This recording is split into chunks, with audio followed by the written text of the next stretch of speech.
अरुण एक बहुत बड़ा और सफल बिजनेसमैन था। उसकी कंपनी पिछले कई सालों से लगातार तरक्की कर रही थी। हर प्रोजेक्ट सफल होता था, हर डील उसके पक्ष में होती थी और मार्केट में उसका नाम ही काफी था। लोग उससे डरते भी थे और उसकी इज्जत भी करते थे। लेकिन इस सफलता के बीच एक नाम ऐसा था जो अरुण को अंदर ही अंदर खटकता था। विनोद कुमार। विनोद भी उसी फील्ड में था और कई बार ऐसा होता कि जो प्रोजेक्ट अरुण को मिलने वाला होता वो आखिरी समय में विनोद ले जाता। बाहर से अरुण शांत रहता, लेकिन अंदर ही अंदर उसके मन में जलन बढ़ती जा रही थी। धीरे धीरे समय बदला और अचानक सब कुछ उल्टा होने लगा। अरुण के प्रोजेक्ट्स फेल होने लगे, क्लाइंट्स पीछे हटने लगे और उसकी कंपनी को नुकसान होने लगा। दूसरी तरफ विनोद की कंपनी तेजी से आगे बढ़ रही थी। हर खबर, हर अपडेट अरुण को और परेशान कर रही थी। उसे समझ नहीं आ रहा था कि आखिर ये सब क्यों हो रहा है। वो रातों को सो नहीं पाता था।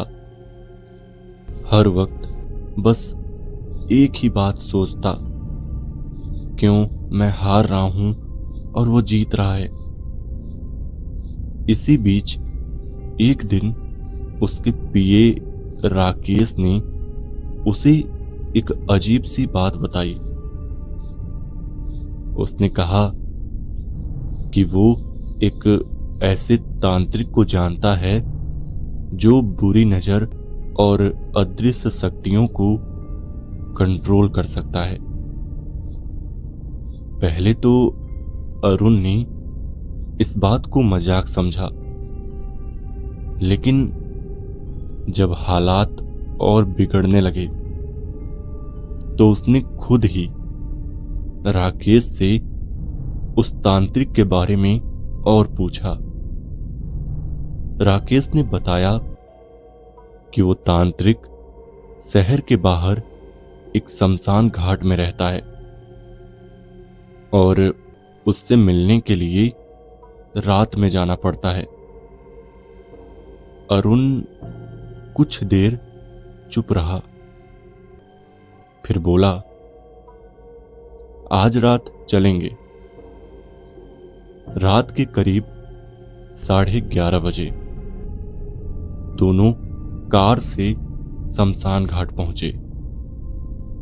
वहां का माहौल बहुत डरावना था। दूर दूर तक सन्नाटा, हवा में जलती लकड़ियों की गंध और कहीं कहीं धुआं उठता हुआ। जैसे ही वो अंदर बढ़े, उन्होंने एक आदमी को देखा जो जमीन पर बैठा था और उसके चारों तरफ खोपड़ियां रखी हुई थी। उसकी आंखें अजीब थी, जैसे वो सब कुछ जानता हो। तांत्रिक ने बिना देखे ही कहा, आ गए तुम, देर कर दी। अरुण थोड़ा घबरा गया, लेकिन खुद को संभालते हुए बोला, मुझे मदद चाहिए। तांत्रिक ने उसकी आंखों में देखा और बोला, मदद या बदला? अरुण कुछ सेकंड चुप रहा, फिर बोला, बस इतना चाहता हूं कि मेरे रास्ते में जो रुकावट है वो हट जाए। तांत्रिक हल्का सा हंसा और बोला, रास्ते साफ करने की कीमत होती है और डर सबसे बड़ी कीमत है। अरुण ने कहा, मैं तैयार हूं। तांत्रिक ने अपनी थैली से एक काले रंग का अजीब सा गुड्डा निकाला। उसने अरुण से विनोद की एक फोटो मांगी और उसे गुड्डे पर लगा दिया। फिर बोला, जब तक ये फोटो इस गुड्डे पर रहेगी उसका नुकसान होगा और तेरा फायदा। लेकिन याद रख, ये गुड्डा जिंदा है, ये तुझे डराने की कोशिश करेगा और अगर तू डर गया तो सब उल्टा हो जाएगा। फिर जो उसका है वो तेरा हो जाएगा और जो तेरा है वो खत्म हो जाएगा। अरुण ने बिना ज्यादा सोचे गुड्डा ले लिया और वापस घर आ गया। अगले ही दिन से सब कुछ बदलने लगा। जहां पहले उसके काम रुक रहे थे, अब हर डील पास हो रही थी। क्लाइंट्स वापस आ रहे थे, पैसा फिर से बहने लगा था। वहीं विनोद के प्रोजेक्ट्स फेल होने लगे। अरुण को लगने लगा कि अब सब कुछ उसके कंट्रोल में है। लेकिन कुछ दिनों बाद अजीब घटनाएं शुरू हुई। रात में उसे हल्की हल्की आवाजें सुनाई देती, जैसे कोई उसके कमरे में चल रहा हो। कई बार वो उठकर देखता, लेकिन कोई नहीं होता। एक रात उसने देखा कि गुड्डा जिस जगह रखा था वहां नहीं था। वो घबरा गया, लेकिन फिर उसे पास की टेबल पर रखा मिला। उसने खुद को समझाया कि शायद उसने ही कहीं और रख दिया होगा। लेकिन धीरे धीरे ये घटनाएं बढ़ने लगी।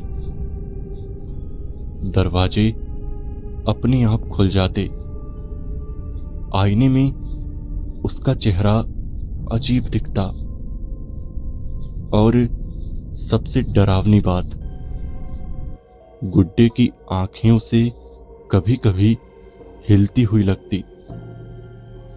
अब अरुण अंदर से डरने लगा था, लेकिन उसे तांत्रिक की बात याद थी कि डरना नहीं है। वो खुद को बार बार समझाता, ये सब मेरे दिमाग का खेल है। लेकिन एक रात सब कुछ बदल गया। उस रात अरुण सो रहा था और उसे एक भयानक सपना आया। उसने देखा कि वही काला गुड्डा धीरे धीरे जिंदा हो रहा है। उसकी आंखें खुल गई और वो उसकी तरफ रेंगते हुए आ रहा है। अरुण हिल भी नहीं पा रहा था। गुड्डा उसके सीने पर चढ़ गया और उसके गले को दबाने लगा। अरुण पूरी ताकत से चिल्लाने की कोशिश कर रहा था, लेकिन आवाज नहीं निकल रही थी। अचानक उसकी आंख खुली और वो जोर से उठ बैठा। उसका पूरा शरीर पसीने से भीगा हुआ था और दिल तेजी से धड़क रहा था। उसी पल वो डर गया। अगले ही दिन से सब कुछ बदल गया। उसकी कंपनी के प्रोजेक्ट्स अचानक गिरने लगे। क्लाइंट्स ने कॉन्ट्रैक्ट कैंसिल कर दिए। बैंक के नोटिस आने लगे। कुछ ही महीनों में उसका सारा बिजनेस खत्म हो गया। उसने अपना घर बेचा, गाड़ी बेची, लेकिन कर्ज खत्म नहीं हुआ। धीरे धीरे उसके पास कुछ भी नहीं बचा। आखिरकार वो सड़क पर आ गया। एक दिन वो हाथ में कटोरा लिए सड़क के किनारे बैठा था। लोग आते जाते, कोई उसे देखता भी नहीं। तभी एक कार उसके सामने रुकी। दरवाजा खुला और बाहर निकला विनोद कुमार। विनोद ने उसे ध्यान से देखा, फिर धीरे से उसके पास आया। अरुण ने सिर उठाया। उसकी आंखों में शर्म और डर दोनों थे। विनोद ने शांत आवाज में कहा, पहचाना मुझे? अरुण कुछ नहीं बोला। विनोद हल्का सा मुस्कुराया और बोला, ये जो तेरी हालत है, इसके पीछे कोई और नहीं, तू खुद है। और इतना कहकर वो वापस अपनी कार में बैठ गया और चला गया। अरुण वहीं बैठा रह गया। उसके हाथ कांप रहे थे और वो सोच रहा था कि उसने ऐसा किया ही क्यों।